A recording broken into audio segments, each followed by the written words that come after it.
Before connecting an M.2 drive to the M.2 backplane, ensure that the blue retainer is located on the section of the backplane to accommodate the drive.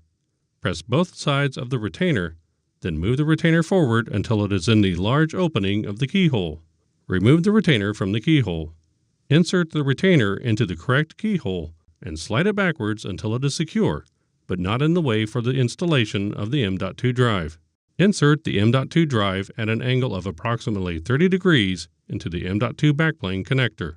Note: if your M.2 backplane supports 2 M.2 drives, insert the drives into the connectors at both sides.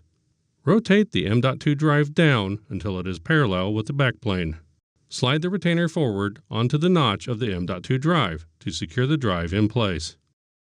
Grasp the assembly by the blue touchpoint tabs and align the blue plastic supports with the guide pins on the system board.